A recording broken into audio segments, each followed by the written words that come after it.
Pour le tutoriel numéro 3, on va utiliser une importation d'un solide pour qu'on puisse programmer la pièce. On ne dessinera pas manuellement de wireframe, mais on va en créer avec l'option Turn Profile qui va accélérer la création de la géométrie.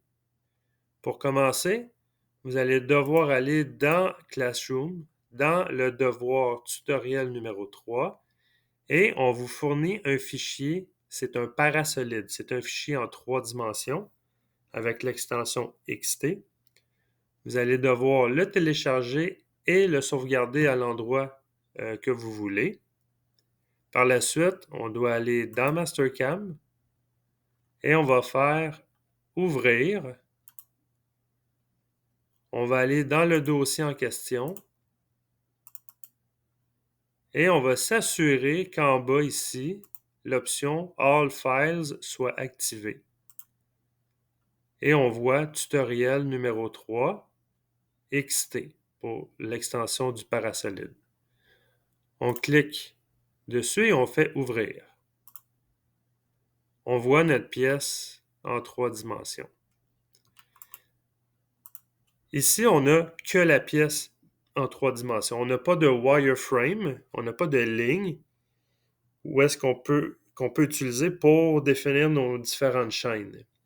Ce qu'on va faire, on va aller créer ces fameuses lignes-là avec l'option Turn Profile.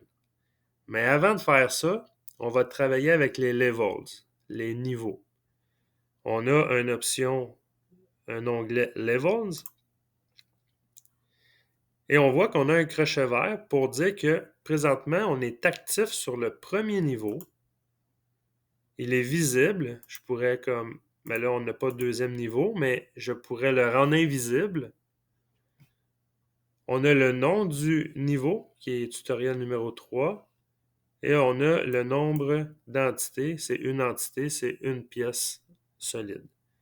Nous, ce qu'on va faire, c'est qu'on va créer la géométrie, mais on va la déposer dans un autre niveau. Puis vous allez voir pourquoi qu'on met ça dans un autre niveau.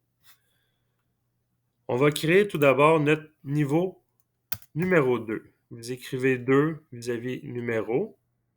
Et lorsque je clique sur le nom, on voit que le deuxième niveau vient de se créer. Et le nom que je vais écrire, c'est Turn Profile. On voit que c'est écrit dans le nom ici. J'ai 0 entité pour commencer. Il est visible. Ce que je vais faire, quand je vais faire un Turn Profile, la géométrie qui va se créer va se déposer dans le niveau 2, vu qu'on est activé dans le niveau 2. Pour faire ça, je vais aller dans Wireframe, dans l'icône Turn Profile. Ici, on me demande de sélectionner la pièce que je veux faire le Turn Profile. Pour faire ça rapidement, on va faire CTRL-A pour tout sélectionner la pièce. Et on fait End Selection. La méthode pour créer la géométrie, ça va être un spin.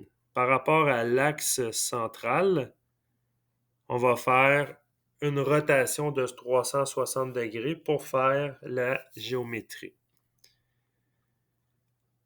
Ensuite, on va s'assurer que c'est Upper Profile parce que je veux dessiner que la géométrie de la partie supérieure. Et je fais le crochet vert. On voit, si je zoome, qu'on a des lignes bleues qui sont apparues sur le contour. Et on voit maintenant que dans mon niveau 2, j'ai 34 entités. Ça, c'est les lignes qui ont été créées. Pour me faciliter le travail pour l'usinage de mes différents parcours, je vais cacher le solide, mais ma géométrie 2D, je veux la laisser visible. Ce que je vais faire, dans la section visible, je vais décocher le X du niveau 1.